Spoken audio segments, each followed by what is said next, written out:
नमस्कार मित्रांनो, मी राजेंद्र काळे स्वागत करतोय तुमचं आजच्या नवीन व्हिडिओमध्ये.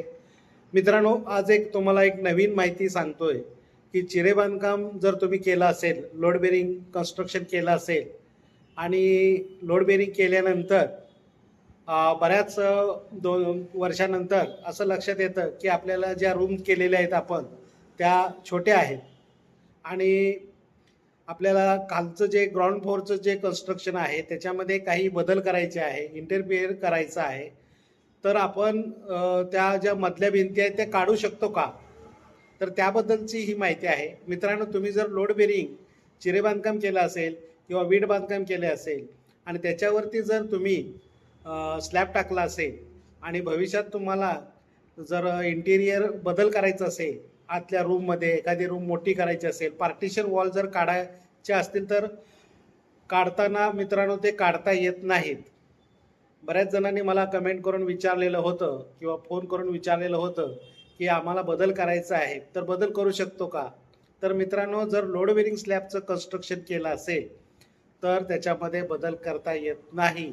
जास्तीत जास्त तुम्हाला एखादा विंडोवर पाडू शकतो 3 बाय 7 फुटाचा किंवा 4 बाय 7 फुटाचा, किंवा एखादी खिडकी आपण ब्रेकरच्या सहाय्याने कट करू शकतो. पण पूर्ण वॉल जे आहेत आदल्या मधल्या त्या काढू शकत नाहीत आणि त्यामुळे तुम्ही ती रिस्क घेऊ नका.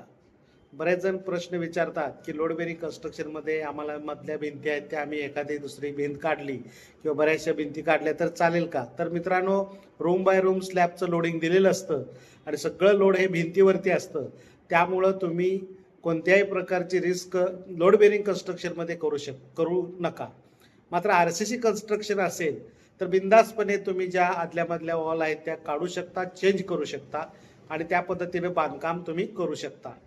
तर मित्रांनो, आजच्या व्हिडिओमध्ये इतकंच. आणि तुम्हाला जर 2D 3D प्लॅनिंग करून हवा असेल आणि 3D व्ह्यू हवा असेल तर वरती जो नंबर दिलेला आहे त्या नंबरवरती आमच्याशी कॉन्टॅक्ट करा आणि तुमचे बांधकामाबद्दलचे जे काही प्रश्न असतील तर जरूर प्रश्न विचारा. तुमच्या सर्व प्रश्नांची उत्तरं देण्यात येईल. तर आजचा व्हिडिओ आपण इथं समाप्त करतोय. व्हिडिओ शेवटपर्यंत पाहिल्याबद्दल थँक्यू, धन्यवाद.